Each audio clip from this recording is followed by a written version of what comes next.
రోజు రోజుకి గోల్డ్ రేట్లు పెరుగుతున్నాయి. తాకట్లో ఉన్న బంగారానికి వడ్డీలు పెరుగుతున్నాయని టెన్షన్ పడుతున్నారా? కొమ్మూరి గోల్డ్ వచ్చాక ఆ టెన్షనే పోయింది. కొమ్మూరి గోల్డ్. నమస్తే. కొరియన్ కనకరాజు వన్ డేస్ కి సంబంధించిన ఈ మూవీ ఇప్పుడు మంచి దీంతో దూసుకుపోతూ ఉంది. అలాగే మంచి కలెక్షన్స్ అన్నట్టుగానే దీనికి సంబంధించి మంచి క్రేజ్ తో ఉన్నారు అందరూ కూడా. మరి ఇలాంటి టైంలోని అన్నెసెసరీగా కొన్ని యాడ్ చేస్తూ ఇబ్బంది పెడుతున్నారు అనేది కొంతమంది అంటూ ఉన్నారు. సో ఏంటంటే పాత ఎన్టీఆర్ గారిని పెద్ద ఆయన డైలాగుని తీసుకొని ఒక కామెడీ యాక్టర్ కి పెడతారా అని అన్నట్టుగాను. సో అసలు దీని గురించి ఇంత రచ్చ చేయాల్సిన అవసరం లేదు అని కొంతమంది చెప్తూ ఉంటే ఫ్యాన్స్ మాత్రం దీనికి యాక్సెప్ట్ చేయట్లేదు. సో ఇది మనం మాట్లాడదాం ఒకసారి. మనతో పాటు సీనియర్ అనలిస్ట్ కృష్ణకుమారి గారు ఉన్నారు. మేడం నమస్తే. మేడం ఏమంటారు మీరు? అంటే తప్ప ఎన్టీఆర్ గారిని తప్పే ఉంది, ఆ డైలాగ్ చెప్పాడు ఆయన. సో దాన్ని అవమానించినట్లు ఎట్లా అయితే చిన్నబుచ్చినట్టు అలా ఎలా అవుతుంది అసలు? అసలు ఒకటి అర్థం కావాలి వీళ్ళకి. ఇప్పుడు కానీ ఎన్టీఆర్ ఉండుంటే శబాష్ అనేవాళ్ళ, శబాష్ అనేవాళ్ళు. ఎందుకంటే ఆయనకి నటనలో ఉన్న ఆ మాధుర్యం తెలుసు. ఏమంటారు, ఆ రసం,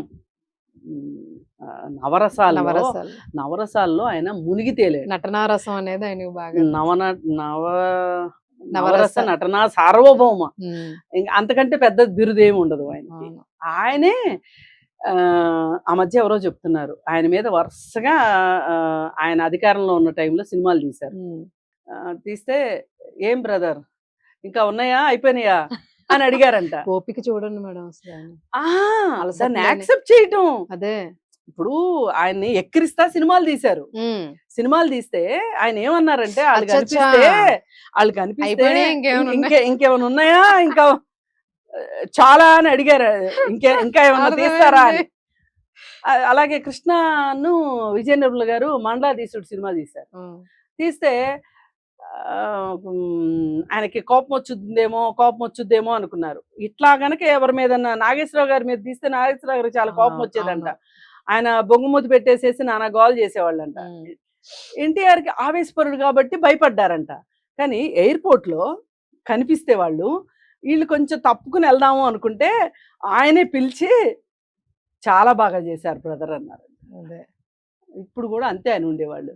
వీళ్ళు పనిలేని వాళ్ళు మాట్లాడుకోవటమే తప్పితే ఆయన మెంటాలిటీ అది కాదు అసలు. అసలు నటనలో హాస్యం కూడా ఒక రసం.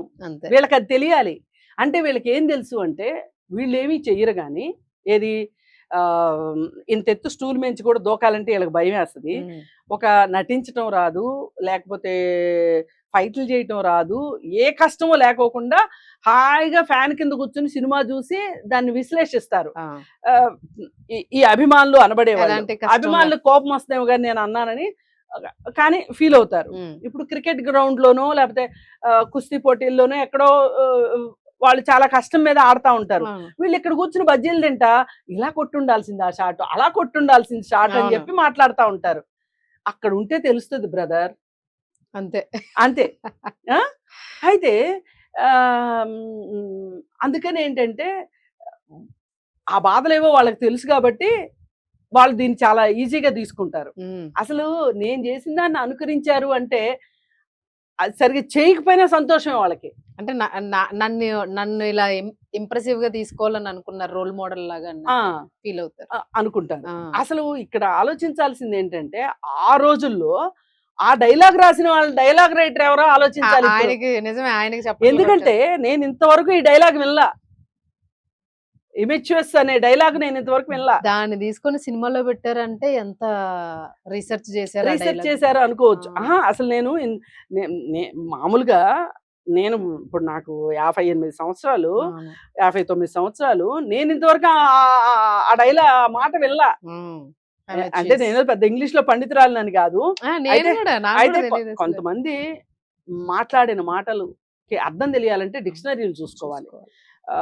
అలాంటి వాళ్ళల్లో శశిధరూర్ ఒకళ్ళు, అలాగే వడ్డెర చండీదాస్ అని ఒక మంచి రైటర్ ఉన్నారు, చనిపోయారులేండి ఇప్పుడు. ఆయన డైలాగ్స్, ఆయన మాటలు మనకు అర్థం కావాలి అంటే మనం డిక్షనరీ చూడాల్సిందే కంపల్సరీగా. అట్లా ఉంటారు కొంతమంది.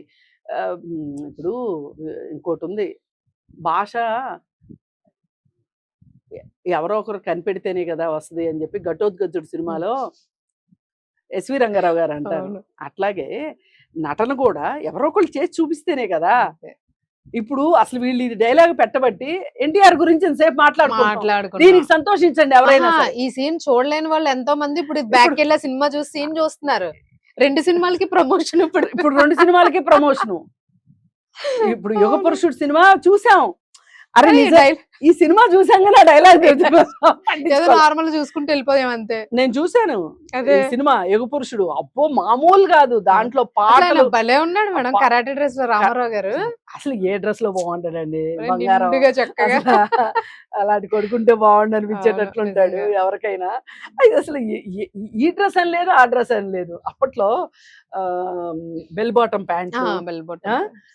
కింద జిప్పు ప్యాంట్ కి, అవును. కాలర్లు, ఇప్పుడు పెద్ద పెద్ద కాలర్లు, ఇవన్నీ అసలు అది ఇంకెవరికి అంటే అది అనుకరించడం కష్టం. అయ్యో అప్పుడు ఎంత మంది వేసేవాళ్ళు, అవును. కానీ ఎవ్వరికి నప్పేది look కాదు. రాదు. ఆయనకే నప్పింది. సరే ఏది ఏమైనా ఉమ్. ఈ వివాదానికి ఇంతటితోటి ఫుల్ స్టాప్ పెట్టడం వరుణ్ మంచిది. యాక్షన్ కూడా చాలా బాగుంది మేడం. వరుణ్ నిజంగా అండి, వరుణ్ లాంటి వాడు అతను ఎప్పుడైనా ఎక్కడైనా ఒక్క మాట ఎక్కువ మాట్లాడాడని కానీ తక్కువ మాట్లాడాడని కానీ మంచి అబ్బాయి. మంచి పిల్లోడు. నాకు చిన్నప్పుడు వాళ్ళు మేము ఒక రోడ్లో ఉండేవాళ్ళం.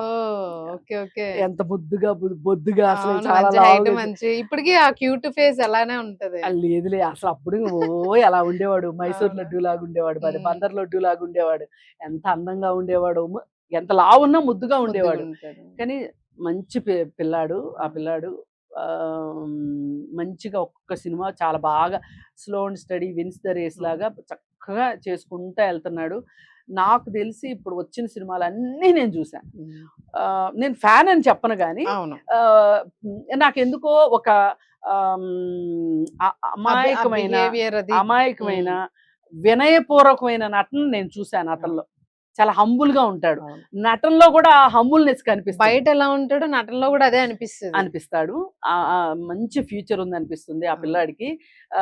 చక్కగా మంచి వైఫ్, అవును. Baby Baby. లైఫ్ మటుకు చాలా బాగుంది. చక్కగా పర్సనల్ లైఫ్ బ్యాలెన్స్ అన్ని. చేసుకుంటే చాలా బాగున్నాడు.